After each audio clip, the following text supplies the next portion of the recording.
नमस्कार मित्रांनो, माझं नाव आहे गणेश देवकदे आणि आपलं पुन्हा एकदा स्वागत आहे मराठी माहितीवाला या यूट्यूब चॅनलमध्ये.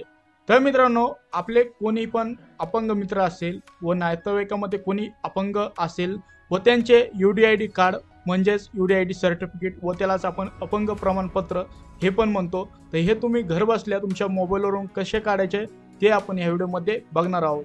तर मित्रांनो, संपूर्ण A to Z process live राहणार आहे आणि पूर्ण सविस्तर माहिती या व्हिडिओमध्ये तुम्हाला भेटणार आहे. तर व्हिडिओ शेवटपर्यंत बघा.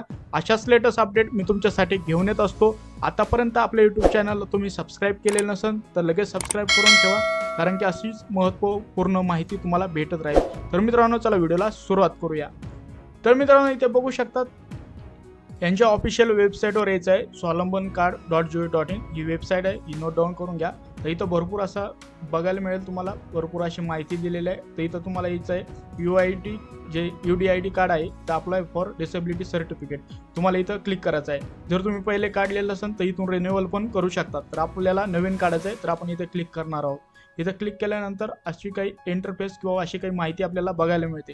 आता इथं बघू शकतात, इथं लँग्वेज म्हणजे तुमची भाषा कोणती निवडायची आहे. तर आपल्याला इथं मराठीमधून फॉर्म भरायचा आहे, तर आपण इथं मराठी भाषा ही निवडणार आहोत. आता मित्रांनो, इथे फॉर्म ओपन झालेला आहे. आता इथं तुमचं नाव टाकून घ्यायचं आहे. ॲप्लिकंटचं जसं आधार कार्डवर आहे तसंच नाव टाकून घ्यायचं आहे. इथं नाव टाकल्यानंतर तुम्ही इथं हिंदीमध्ये पण इथं मराठी भाषा येईल तुमची. आता सध्या इथं काही प्रॉब्लेम असल्यामुळे हिंदी दाखवत आहे. इथं जसं हिंदीमध्ये किंवा आपल्या मराठीमध्ये नाव आहे, इंग्लिशमध्ये मराठीमध्ये कोणती स्पेलिंग आणि अक्षर न चुकता इथं तुम्हाला नाव टाकायचं आहे. आता इथं वडिलांचं नाव टाकून घ्यायचं आहे न चुकता. वडिलांचं नाव टाकल्यानंतर आईंचं नाव टाकायचं आहे. आईचं नाव टाकल्यानंतर मित्रांनो, तुमची इथं जन्मतारीख टाकायची आहे ज्यांचा आपण फॉर्म भरत आहोत. आता इथं मेल ID टाकायचा आहे. मेल ID जर नसेल तर काही गरज नाही, पण जर असेल तर नक्कीच टाकून द्या. मेल ID टाकल्यानंतर इथं मोबाईल नंबर टाकून घ्यायचा आहे. नंबर टाकल्यानंतर इथं जेंडर सिलेक्ट करायचं आहे, मेल फिमेल. आता इथं तुम्ही जर कॅटेगरीमधून येत असाल तर इथं कॅटेगरी निवडा. तुमचा ब्लड ग्रुप कोणता आहे तो पण तुम्हाला इथं निवडायचा आहे. आता इथं ब्लड ग्रुप बघू शकतात, इथं तुमची कॅटेगरी पण येईल, इथं निवडायची आहे. आता इथं विचारलं आहे रिलेशन. आता इथं रिलेशन, तर इथं तुम्हाला सेल्फवरती क्लिक करून तुमचं रिलेशन सेल्फ आहे तेच टाकायचं आहे. परत जे वारसदार किंवा गार्डियन्स आहेत ते तुम्ही इथं टाकू शकतात. त्यांचा कॉन्टॅक्ट नंबर तुम्हाला इथं टाकायचा आहे. इथं तुमचा फोटो अपलोड करायचा आहे मित्रांनो. तो फोटो इथं तुम्हाला दिसेल. इथं जर अपलोड झाल्यानंतर इथं व्ह्यू करायचा आहे. नंतर सिग्नेचर अपलोड करायची. जर तुम्ही हाताने डिसेबिलिटी असाल तर अंगठा अपलोड करू शकतात, अंगठ्याचा ठसा घेऊन. आणि नसेल तर तुम्ही जरी सोडून दिलं तरी चालेल. इथं थोडं खाली यायचं आहे मित्रांनो. आधी तो ऑप्शनल डिटेल. आधी इथं तुमचं इन्कम किती आहे तर तुम्हाला जवळपास समजा इन्कम जे आहे ते तुम्हाला इथं दाखवायचं आहे. आता इथं बिलो 10,000च टाकणार आहे. हायर क्वालिफिकेशन किती आहे तर इथं समजा पूर्ण दिलेलं आहे तुमचं, समजा 10वी 12वी डिप्लोमा ग्रॅज्युएट काय पोस्ट ग्रॅज्युएट असेल ते तुम्ही इथं टाकू शकतात. आता तुमचं अनएम्प्लॉयमेंट आहे किंवा एम्प्लॉईड आहे ते तुम्ही इथं सिलेक्ट करू शकता. आयडेंटिटी प्रूफ काय देणार आहे. आता इथं भरपूर जवळपास सर्वांकडे असतं ते आधार कार्ड. तर आपण इथे आधार कार्ड अपलोड करणार आहोत. अपलोड करायचं आहे 10 ते 500 KB मध्ये. नंतर आधार नंबर टाकायचा आहे. इथं तुम्हाला एक बॉक्स दिसेल, इथं त्यांची जे ॲग्रीमेंट आहे तिथं येस करायचं आहे किंवा इथं चेकबॉक्सवरती क्लिक करायचं आहे. आता इथं तुम्हाला खाली तुमचा करस्पॉन्डन्स जो ॲड्रेस आहे तो तुम्हाला टाकायचा आहे. आता आधार जो ॲड्रेस आहे तो कशामार्फत आहे, जर आधार मार्फत असेल तर आधार सिलेक्ट करा. बाकी जर दुसरं काही असेल तुमचं सर्टिफिकेट किंवा लायसन ते पण तुम्ही इथं टाकू शकतात. नंतर इथं तो जो ॲड्रेस आहे तुमच्या आधारवर तोच टाका न चुकता. तुमचं स्टेट सिलेक्ट करायचं आहे. इथं डिस्ट्रिक्ट सिलेक्ट करायची, तालुका सिलेक्ट करायचा आहे, तुमचं गाव आणि ब्लॉक कोणतं आहे ते सिलेक्ट करायचं आहे. न चुकता तुमचा पिनकोड आहे तो इथं टाकायचा आहे. नंतर मित्रांनो, तुम्हाला डिसेबिलिटी डिटेल दिसेल. तर इथं तुम्ही कशा प्रकारचे डिसेबिलिटी आहे किंवा अपंग कोणत्या प्रकारे आहे ते तुम्हाला इथं सिलेक्ट करायचं आहे.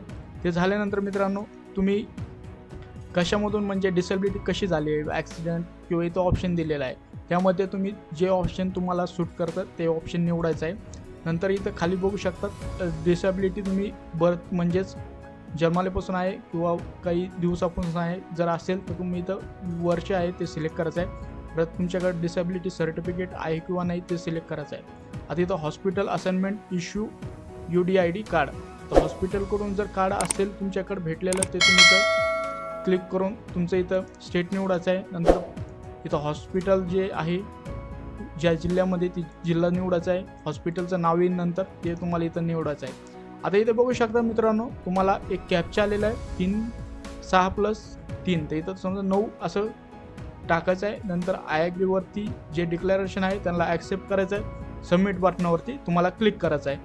तर मित्रांनो, असा तुमचा A to Z प्रोसेसनुसार जर तुम्ही गेले तर अशी संपूर्ण माहिती तुम्हाला फिल करायची आहे. त्यानंतर तुमचा जो फॉर्म आहे तो सक्सेसफुली सबमिट होईल मित्रांनो. सबमिट झाल्यानंतर मित्रांनो तुम्हाला जवळच्या घाटीमध्ये जायचं आहे किंवा जिल्हा हॉस्पिटलमध्ये जायचं आहे आणि जो फॉर्मची प्रिंट आहे ती फॉर्मची प्रिंट तिथं द्यायची आहे. म्हणजेच ते तिथून पुढं अप्रूव्हल देतील आणि तुम्ही इथं UDID कार्ड जे स्टेटस आहे तुम्ही इथून चेक करू शकतात. त्यानंतर मित्रांनो तुम्हाला हे कार्ड कसं डाउनलोड करायचं आहे. आता डाउनलोड करण्यासाठी तुम्हाला परत होमवरती यायचं आहे. हे तुम्हाला 3 ते 8 दिवसात कार्ड डाउनलोड होईल तुमचं. आता इथं थोडं खाली आल्यानंतर download your disability card and UDID card, तर तुम्हाला इथं क्लिक करायचं आहे.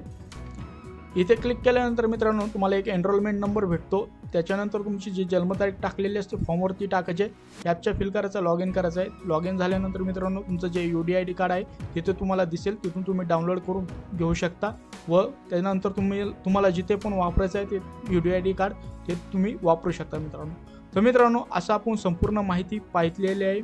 संपूर्ण A to Z live process बघितली आहे. या प्रोसेसनुसार जर गेले तर तुम्ही तुमच्या मित्राचे, घरात नातेवाईकाचे किंवा स्वतःचे जे अपंगत्वाचे UDID कार्ड आहे, अपंग प्रमाणपत्र आहे ते काढू शकतात. मित्रांनो जर तुम्हाला ही माहिती आवडली असेल तर नक्कीच आपल्या व्हिडिओला लाईक करा. आपल्या मित्रांमध्ये पण हा व्हिडिओ शेअर करा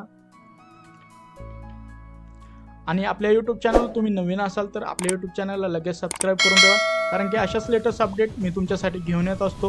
व्हिडिओ बघितल्याबद्दल आपल्या सर्वांचे मनपूर्वक धन्यवाद.